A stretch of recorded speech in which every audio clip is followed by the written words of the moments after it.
Hello and welcome back to another episode of the EP Growth Podcast. I'm your host, Ryan McCarthy, the director at Hunter Rehab and Health, and I'm joined by a very special guest today, the founder of Fuel Your Life and accredited practicing dietitian, Tyson Tripcony. How you going, mate?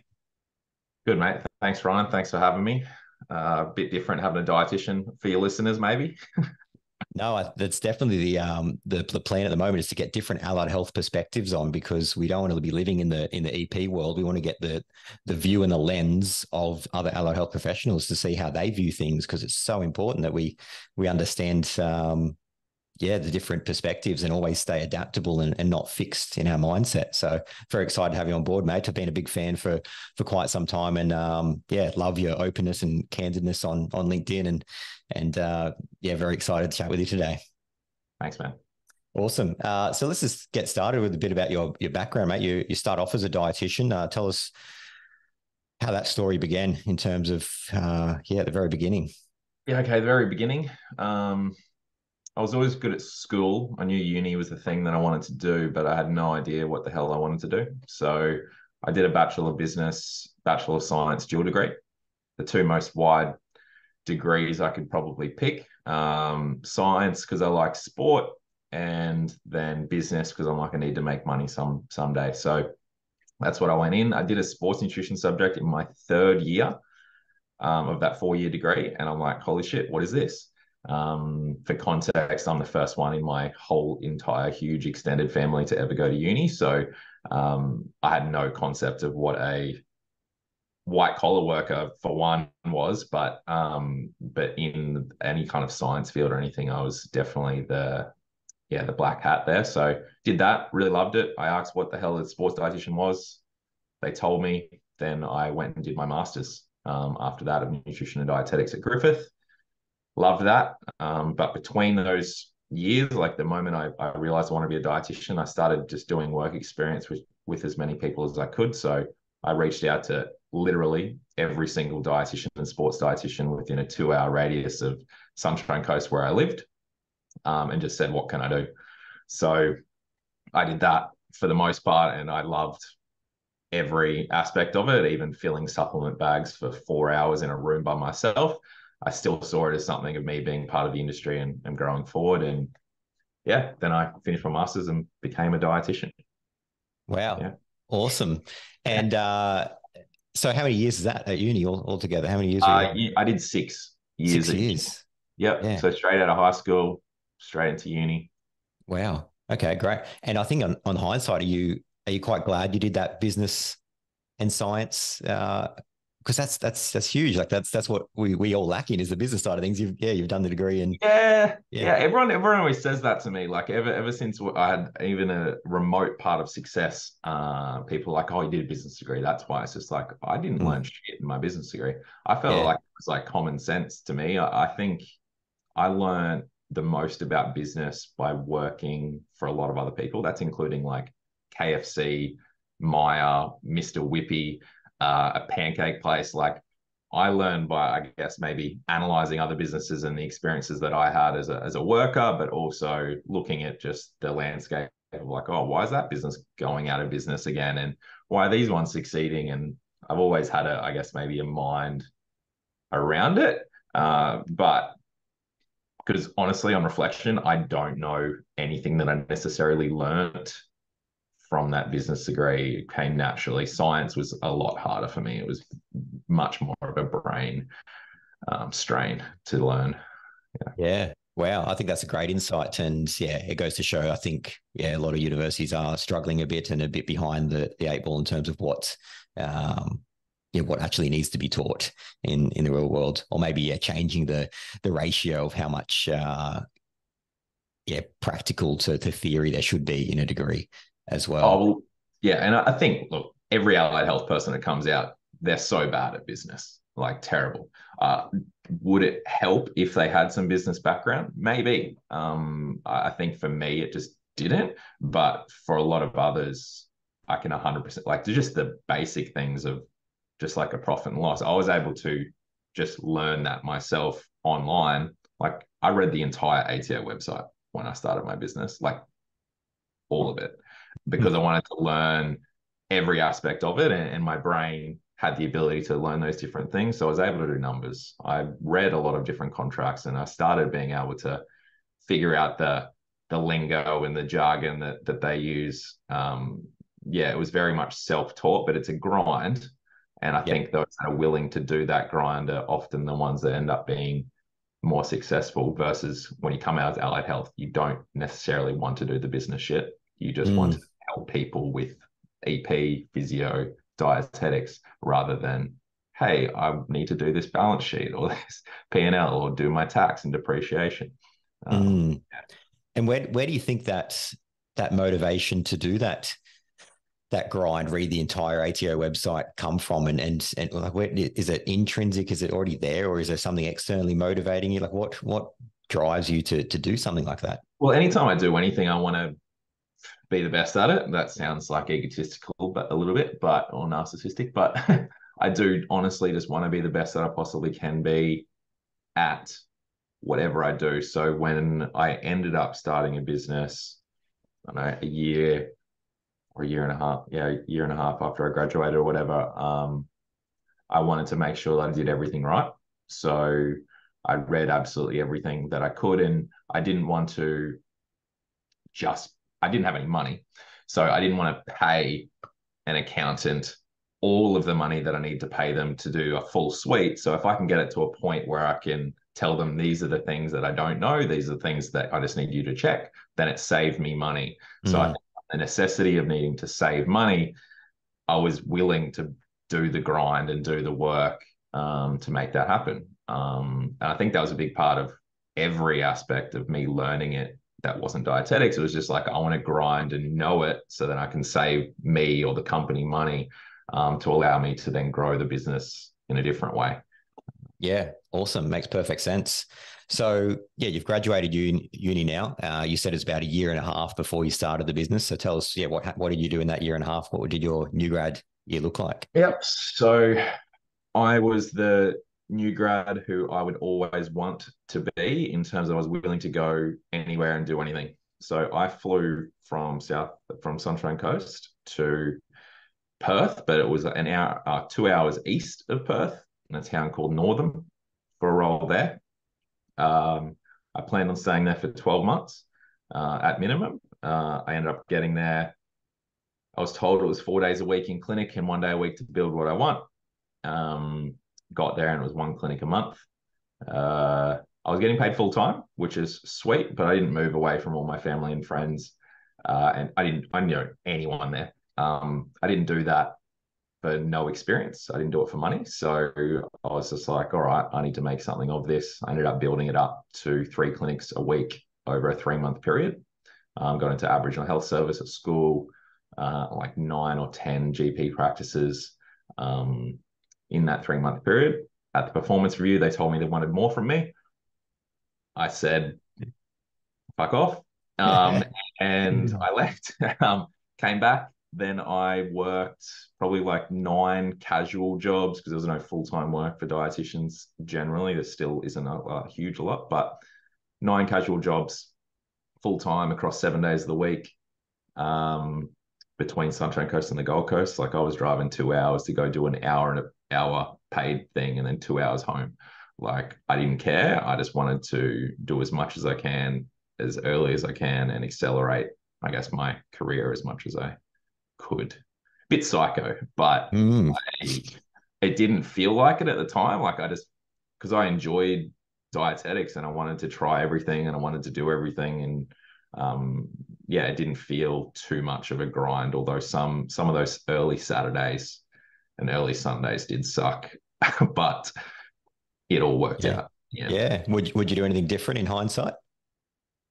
Nah, man, like I've thought about it, even like that Perth thing. Like I think me building it or having the necessity to have to build it in that way, I learned a lot of skills in doing that, and I was able to bring that back. And obviously, that's a good resume builder to be able to say, well, I built a service like 800% within 3 months. It's a bit nuts. So Mm, other private practices, when I got back, obviously like that, which gave me those casual opportunities. But yeah, no, I wouldn't change a thing. I think like with most of my life, I don't really have too many regrets. It's like if it was the decision I wanted to make at the time, it was the decision I made, and that's the way I think of it. Yeah. And would you have similar advice for any other allied health professional being in their new grad year to just go psycho and try everything? Look, some people might burn out if they go too psycho, but for me, I think the advice we always give all dietitians that I'd give all allied health is like say yes more and don't limit yourself. So many when they graduate, they're like, oh, I don't want to move away from my family, my friends, my boyfriend, whatever. It's just like you're going to limit your career. So understand if you do that, that's the choice that you make, and that's completely fine. But understand that the more open you are, the more opportunities you're open to, the more you're willing to do, the greater your career advancement will be, the greater opportunities you will have. But too many people want everything in their first job. They want that dream job as their first job, and they won't accept anything less, versus those that are willing to put in the effort, put in the grind, and maybe they find their dream while doing it. Because as you would know, and most EPs or allied health that have graduated, the job is rarely what you thought it was. Yeah. And rarely as good or as bad in different aspects as what you thought it was. So I think as a new grad, you should be trying everything possible, but being patient with, I guess, whatever job you go into, like give it time for you to like it rather than like, oh, in the first week, oh, this sucks. This is so hard. I can't do it. I'm out. Yeah. Which I see a lot in all allied health. Because I think, oh, I just want to see clients. It's like, well, in private practice, there's a heap of admin we all have to do, but it's not like we choose to do it. It's the government regulations that enforce the need to do it. But yeah, bit of a rant. But yeah, I'd say as a new grad, do everything you possibly can. Say yes to more opportunities. You will 100% thank yourself for it. Yeah. No, I think it's very important to set expectations because times are changing and expectations are changing amongst new grads and what they expect. So I would have loved to have someone, ahead of me, a mentor, telling me, exactly what to expect and what would set you up for success in 10 years' time. So hopefully, a few listeners get some value out of that. But let's talk about your career or maybe some of your team members. What is the main challenge that you guys face as dietitians? Like give us an insight into the world of dietitians and what's the main challenges or challenges. Well, you walk into any room and you ask like, have you ever seen a dietitian? No one will put their hand up, and then you go, have you ever tried a diet? And everyone will put their hand up. So the problem with being a dietitian is more the respect or the knowledge of what we actually can do for people. And most people, like I'm going to use physio as an example. A lot of people will see a physio if they're sore, and not every physio will be like, great, they're coming for a massage. I'm not meant to massage people. But everyone will go physio when I'm sore, injured. People go diet, they go to Google or they go to the Instagram influencer showing off their great body, selling a meal plan. Dietitians are kind of left behind there with the inability to use testimonials to advertise our services in a very, very noisy space of nutrition. So I think for dietitians, the greatest challenge for us has always been the respect of our profession, which may be similar to EP, to be fair. But the respect of that in the landscape of social media has got increasingly more difficult to create a competitive advantage with a lack of education of the public of what a dietitian actually is. Do you think it's getting worse? Like it's getting more challenging? It's getting more challenging. Yeah, 100% getting worse. As much as they've always sold to us through uni and before uni, and since I graduated, it's just like, oh, dietitians are really needed. There's this much incidence of chronic disease or whatever. It's like, yeah, cool. There's all that chronic disease. Doesn't mean they're willing to pay to see a dietitian. So I think, our Dietitians Association of Australia and all of that, there's a lot of work to be done, and I don't really know how we do it in isolation. So you need to find, I guess, your clients in different ways than just, hey, I'm a dietitian, come see me. Yeah. Do you think it would start with, I guess, building the respect of GPs, the trusted health advisor of the patient, and then GP would see 1,000 people in a month, and they'd be able to then advise them rather than, I guess, trying to we'll try to communicate to private paying patients in that big loud space. Yeah, look, like I think, GP referrals will always help, but some GPs also don't know what a dietitian is, or know exactly what to refer for. And even when you remind them, they have 1,000 things to think of. So that us as individual allied health professionals believing that we are the most important is never going to go into a GP's head. So it takes a lot of time. Like we always talk about when we were doing marketing to GP practices and stuff, that people are like, oh, it went so well, they're going to send referrals. I'm like, calm down. It's probably going to take 6 months before we get a referral. And then after that, you'll have an opportunity to maybe get some good results. And then over time, we might start getting a steady stream of referrals. Like I think we all have this perspective that GPs, they could 100% save us all, but they've got so much on their mind that us relying solely on them probably isn't going to be the best result. But that's what we all do as allies, right? When I graduated, the whole done thing in private practice, get into a GP practice. Yeah. Yeah. Just because there doesn't mean you're going to get referrals, but sometimes 100% it does. But it all depends on practice, as you would know, the different practice managers, the GPs, the chronic disease nurse. Yep. No, it's a great insight for anyone out doing those meetings. Yeah, it's all results. So yeah, we get a lot of people so excited that they did it and it went well. But yeah, just wait to see if the numbers come through, and then that'll be the determinant if it went well or not. Yeah, and look, we only know that because we've experienced it, right? We're just like, oh, we had that excitement. Holy crap, we're going to get all these referrals, and then nothing comes. You're like, what did I do wrong? Like, why didn't they like it? Yeah, 100%. So in your time, I guess you would have worked, I guess, in collaboration with exercise physiologists on the same treatment plans or anything like that before. I guess give us some success stories or tell us how it worked, like any good relationships you had and what factors went into creating that good relationship between the two allied health professionals. Yeah, well, a lot of the strategy of Fuel Your Life was on collaboration. So I'm a business owner that is very different to many, where I only wanted to do dietetics.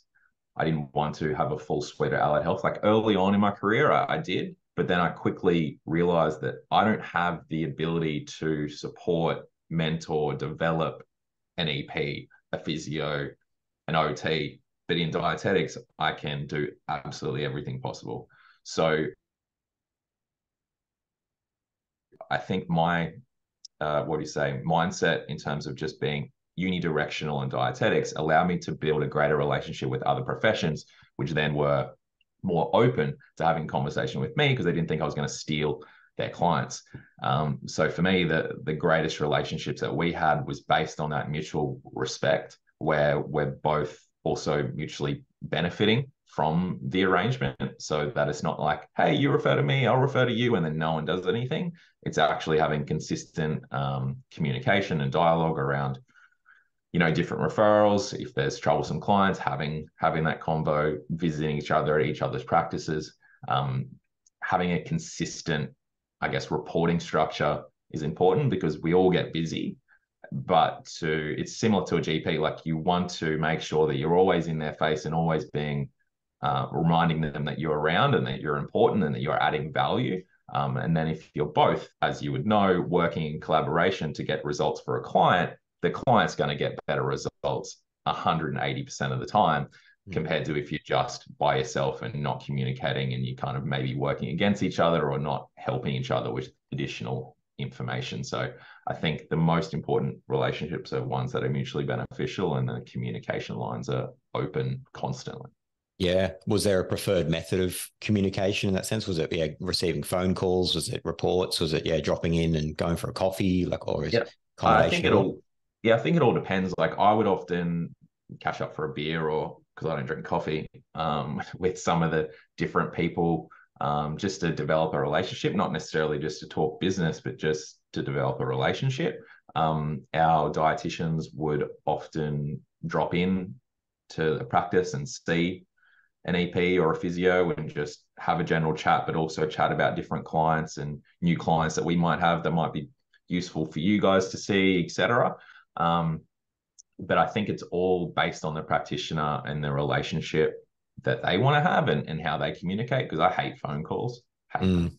I'll get on a Zoom anytime. I'll grab a beer anytime. I'll do an email anytime. But phone calls not my thing. Other Yeah. people are complete opposite.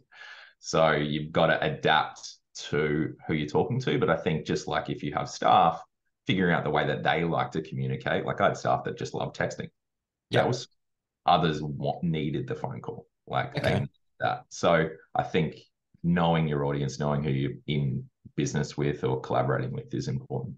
Yeah, yeah, great tip for any listeners out there is just, yeah, ask them what is the best way to communicate with you, because yeah, if I didn't ask you and I give you a phone call, you're not answering. Yeah, no, send me a text. Yeah. All right. Awesome.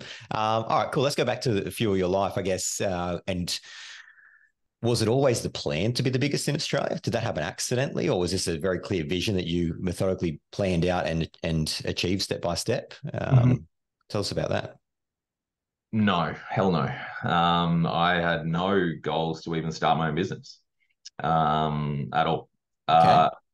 So I was very happy to just work for other people. I had no desire. I remember through my master's, people were like, oh, you got a business degree. You're just going to start a private practice when you finish. I'm like, no, I just want to work for people. I want to be a sports dietitian. My goal was to, work in the EPL as a sports dietitian. That was like the dream goal. I never did that, but then that goal kind of went away after I started building a business, and I enjoyed that. So how I started in business, we used to have these discussion boards for Dietitians Australia where I would answer as a new grad just these random business questions that people would throw up. I end up having an opportunity to buy a small clinic for $1,100 on Bribey Island. Fuel Your Life still has that to this day, like 7, 8, 9 years on or something. So I did that. I never worked in it. I hired a dietitian and then my business started. And then I had an opportunity to work in 3 other clinics, and then we ended up just building. But that's kind of where it started. And I'm someone that, like I said earlier, wants to be the best at whatever I'm doing, and I'm very much a yes person. So when there's an opportunity for more, I would go, yep. So no matter what it was, yes was the answer, and we'd figure it out. So yeah, and then I guess we continue to build. And the first few years were rough as hell. Before Fuel Your Life, I had Correct Nutrition, Sunshine Coast Dietetics. Then Fuel Your Life came in 2016. I graduated in 2011. So those first years were rough, just like a normal private practice allied health, and then we went from two dietitians for Fuel Your Life in October of 2016 to like 10 by the January, and then I think like 18 by the end of that 18-month period. Like we went hard. Yeah. Yeah, so I was not home often. I was a lot of interstate travel because we opened up interstate very quickly, opened up to WA within the first year. Yeah, we went big. Yeah. Wow. It was just And more. It wasn't a goal. It wasn't a vision. It wasn't anything like I want this many, or it was just like, yes, yes, yes. It was just step. It wasn't like, hey, I want to get here. This is how I'm going to do it. This is my. yeah. And then you can sort of look back after those years of hustle, like, wow, look where we are now. It's a big step forward. Was there any mentors throughout the way that, or paid or unpaid, that assisted you through that process? Yeah, no. Yeah, No, right. no. Well, in dietetics, I think most people in dietetics would think I'm a little bit of a black sheep, but like I never really had anyone that to really look up to that had done what we ended up doing. But like we were the biggest in Australia within the first 12 months of Fuel Your Life, like that had ever been. Mm. So it's just like when that happens, I don't know really who else to turn to. And I've always been someone who, like I said, reading the entire ATO website, who's very much keen to just learn and figure shit out. So I was always looking at just other businesses, not necessarily in the space, but just staying abreast of what's happening on LinkedIn. Or I'd read something that's on Google or whatever, where it's just like, oh yeah, that might be something that I could look at doing. But there was never a mentor, there was never a guiding light. Early days, I used to watch some Gary Vee videos online. Gary Vaynerchuk, for those that don't know, they can Google him, but he was just someone where, all right, he swears, he doesn't wear suits, and he cares about his people, where I really aligned. Not that I wanted to be Gary, but just that I'm like, he's someone that is successful in doing these things and being himself. And that's something that I aligned with, because I always hated the suit and tie and polo and whatever. Yeah. It's just not my vibe. I'd rather be barefoot with a t-shirt and shorts at all times. So yeah, that was probably the one person where it was more just continued knowledge or motivation of like, you're going all right. It Yeah. wasn't anything like, oh, this is a masterful stroke of genius that I've just been taught by my mentor. Yeah. And I guess mentors are there to sort of provide advice and guidance and keep you accountable. Yep. But what about in terms of like support, I guess, or deloading the stresses? Is there an outlet for you in all that where you're absolutely hustling to the max? Like there's got to be some sort of outlet for you to talk about your frustrations to someone else, or you internalize them, or what Yeah, about I something? didn't really, I didn't really have anyone early on. I was just doing my thing. Like I play football, soccer, so Yeah, every Friday night for 2 hours, I let everything out, and surf or bodyboard. They're my two where I'm not thinking necessarily about anything else than what I'm doing. They were really helpful for me. mm, Um, but burnout wasn't like even on my radar. Like I said earlier, like it didn't really phase me too much. There was one week where I did like 23 hours. This is no joke, 23 hours a day for 3 days straight, because there was some chaos going on, and like that hurt. Like that was yeah, not good. And then I slept a lot the next day, like for 18 hours or whatever, because I was just, but I needed to make sure that all these, T's were crossed and I's were dotted. yeah, Um, and then the other hard period was probably in that January of 2017. I think for like 6 weeks, I was only home like 2 days. And I was interstate, like Melbourne, Central Coast, Sydney, WA, and that. And I missed football because I wasn't playing for that time. And I yeah, needed just that 2 hour period to decompress. And then outside of that, the only person became Peter, who was one of my hires for Sunshine Coast Dietetics just before she went on maternity leave when I started Fuel Your Life. And then when she came back, she became an outlet because she'd owned her own business in Wagga. So I was able to relate to someone that had been through similar things, not at the scale, but it was just she was very open to hearing me have a whinge, yeah, um, and it not to go anywhere else, because it was really just the expulsion of the frustration, not for any other reason. yeah, So yeah, that would probably be my thing. Football, 100%. Like after that 6 week period, I just said to myself, I don't care if I'm flying back on a Friday arvo and leaving on a Saturday morning. I'm coming and playing football. Otherwise, yeah, I would go mental. yeah.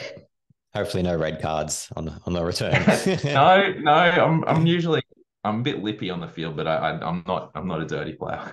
No, awesome. Really good to get an insight and a background into that. What about in terms of podcasts or books? Any of those that have had a significant impact on you or the way you've done things? Sorry, just dropped some stuff. No, I've never been a podcast listener, a book reader. The last book I read, I think, was the clinical sports nutrition book I read just before I did my master's. I read that cover to cover. That was cool. But other than that, nah, man, I don't get around any books, podcasts, or anything like that. Like early days, I was subscribed to the Harvard Business Review newsletter. Yeah, And then occasionally I'd read an article there. I think you get two for free a week or something. So maybe one article or two articles a week. And then the Seth Godin has a blog that he just sends a thing every day. It's usually short little snippets. I occasionally read that, but I've got like 480 unread in my email inbox because I just, got busy and didn't get into the routine. But early days, they're probably only things. But yeah, no, haven't Mm, picked up a book. People recommended me books. I'm like, yeah, cool. Nah, mm. just not what I'm into. Yeah, it's unique and it's good to see the other side of things that yeah, to go this far yeah, without that official mentor, without yeah, books, podcasts, I guess it's just undeniable action, isn't it? It's just non-stop action. Well, Um, yeah, man. Like I think a lot of the books, like, and people are so into that, particularly entrepreneurs and stuff, and you see it all the time. Top 10 books you should read to be successful and all that. But I think for me, I learn a lot from just watching people and analyzing what's going on. So whether it's looking at another business and something they're advertising, or looking at an ad, or just seeing what different people interact like in mm, just the general workspace when I'm walking through a shopping center and I see different people interacting, I learn from kind of that way, like mm. experiential, I guess, learning rather than reading how someone did it. I'm not saying that I wouldn't learn anything from that, but I couldn't think of anything worse than sitting down and reading a book. I would, like, I'm very I need to be hyper stimulated.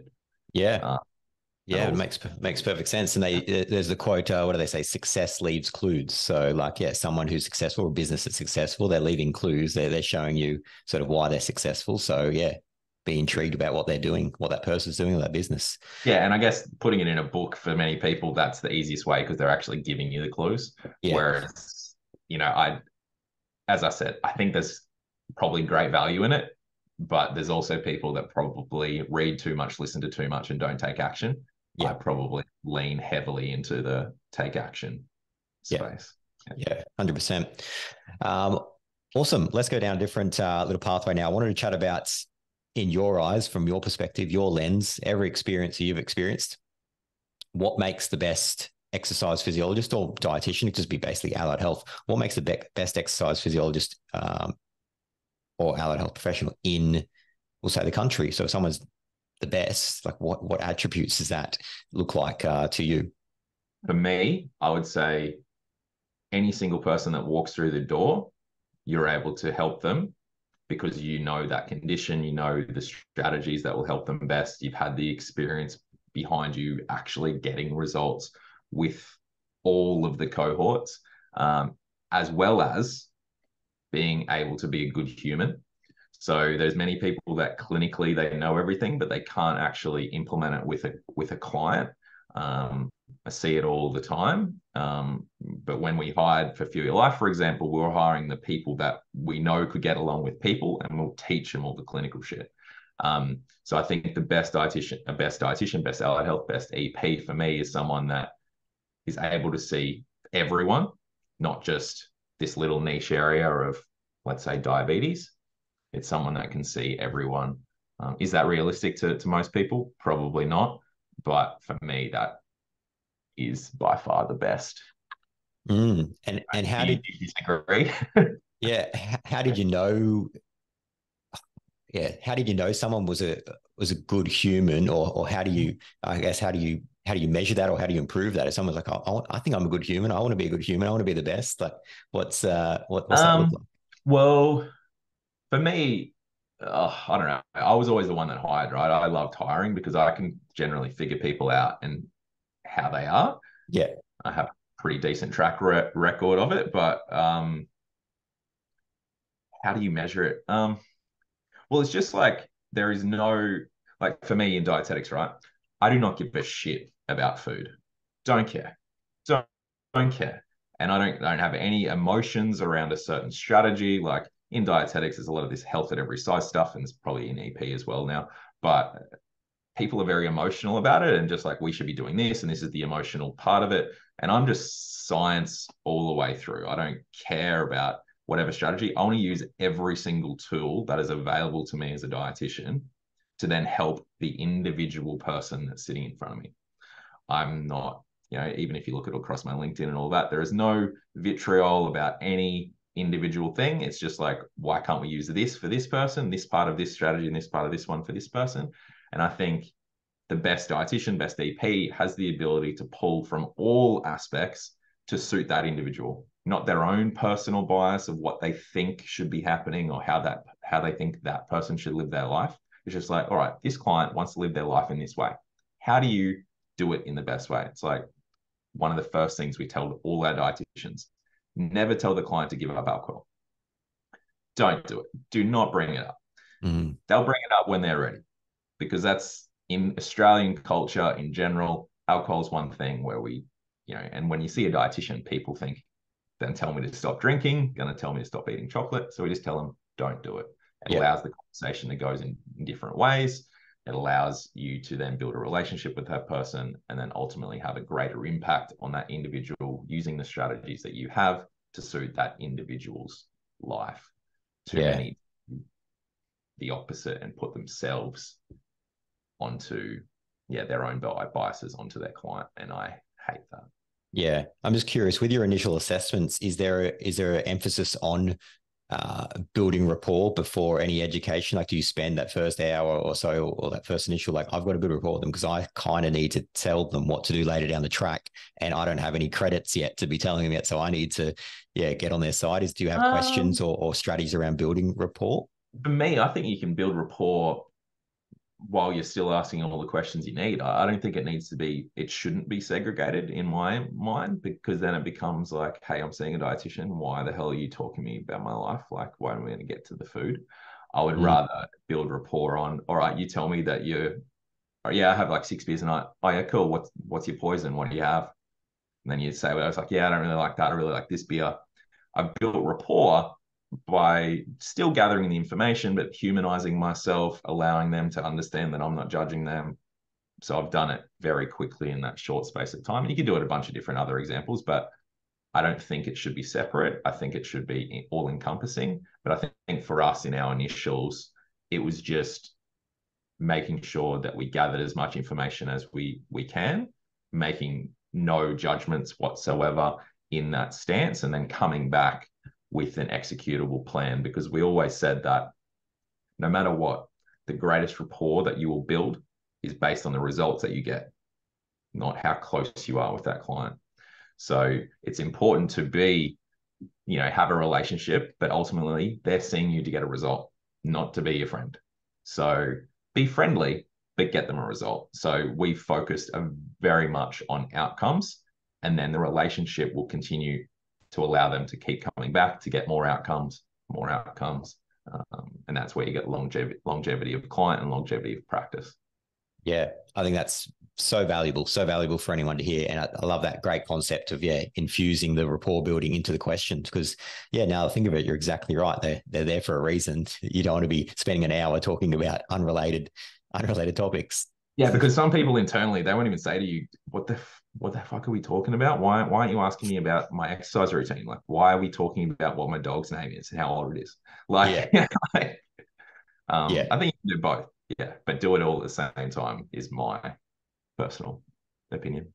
Yeah, awesome, mate. Absolutely love it. Almost getting to the end of the episode, mate, but I want to know what's on the horizon for you now. So obviously Fuel Your Life has been sold recently, and you're now unemployed, and according to your LinkedIn, not looking, which I absolutely love as well. So tell us what's happening now. What's on the horizon? I am unemployed and not looking. So I think I don't really have necessarily any grand plans. I've still got Dietitian Life, which is a support and professional development platform for dietitians, where we do some consulting and stuff, but we're not actively, I guess, engaging people or advertising it, just because I'm having a quote unquote break. But outside of that, I'm going to New York at the end of the year for 3 months. I'm jumping around VaynerMedia. Gary V asked me if I wanted to come through, so I'll do that. And then after that, decide what I want to do with my life, and whether I can just go be employed for someone, whether I consult to a bunch of businesses, maybe it's allied health businesses wanting to start dietetics as an arm or whatever, or I start another business. I can't work in dietetics specifically for 5 years, so I'll have to look elsewhere of how I can do it. So wow, the sky's the limit. And is there any, like, to think about the speed you were going at for 5 6, 7 years to now slow down? What is that actually like? Is the brain still ticking over you? Are you, yeah, what's it like on a day-to-day basis? Yeah, look, I've definitely gone through a wild series of emotions. The sell was never something that I ever had envisioned or ever desired. It wasn't like I want to build it to this and then I want to sell it. I've never had a goal to sell it. The sale was because I thought it was the best decision in terms of the growth and projection of the company, because to get us to another level again would have required probably another, 5 to 10 years of 120-hour weeks. And then still no guarantee of getting there. So I think it was the best decision for where our team was at, the opportunities that I wanted them to have. But then now, honestly, like there's days where I'm like, this is pretty cool. I don't have responsibility or headaches in terms of fires that I have to put out, but also days where I'm like, I wish my life had meaning.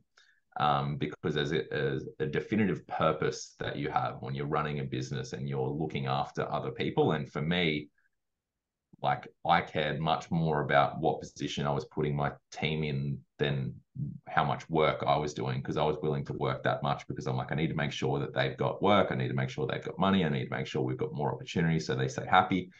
It wasn't about, hey, I want to build the biggest business in Australia, or I want to sell this at X amount of money. So for me now, it's just going through those emotions of like, all right, I've got nothing. And that's cool some days. And other days it's like, well, shit, what the hell am I doing? So yeah, I'm still in this, it's two months on since I finished up, or 10 weeks or something on since I finished up as the CEO. So still early days, given, it was a 10-year kind of career in dietetics. Yeah, I think it's yeah, I really appreciate you sharing that insight as well. I think it's really helpful for everyone. And yeah, I think it's completely normal to feel like that and know that life is so long as well. So I think you have that break, you feel like there's no purpose, but then the purpose will come back with another venture down the track. So it's like, it's okay to feel like this now. It's just normal. It's exactly. there's it could be many businesses ahead, or any other thing that brings purpose ahead. So yeah, and it's so strange, man. Like 36, and it feels like, all right, I've done all this. It's just like, well, now what? And I've posted on LinkedIn, I still think it's probably for your life will end up being the best thing I've ever done or ever will do. But like you say, life is long. There's probably, another 20, 30 years. And like you say, it could be 6 more businesses at the rate, that I'm going, that I could do something. But right now, like my brain is like, I don't know. Yeah. So we'll just see what I can do. Yeah, 100%. It's been an absolute pleasure to chat with you, mate. I really appreciate it. It's been very insightful. I've learned a lot myself. It's if anyone wants to find out more about you or find you, where's the best place to learn about yourself? Yeah, well, hit me up on LinkedIn. That's easily the best place. DM me or connect with me and let's have a chat. I'm always transparent. If you want to buy me a beer, I'll give you whatever advice you want. So I'm pretty easily pleased that way, as long as it's craft beer. If you buy me a lager, I'm walking away. But yeah, no. So LinkedIn is easily the best, and on Dietitian Life, if there's dietitians listening and you haven't heard of Dietitian Life, you should go over to that website because there's heaps of free shit for you to help your career, whatever stage you're in. Awesome. Great to know, mate. Very generous. Buy your beer and all the information will start flowing. Just make sure it's not Forex. Yes, exactly. No Forex, no VB. Thank you. Excellent. No worries, right, mate. All we've got time for. Thank thanks, you Ryan. again, and see you on the next episode. Bye for now.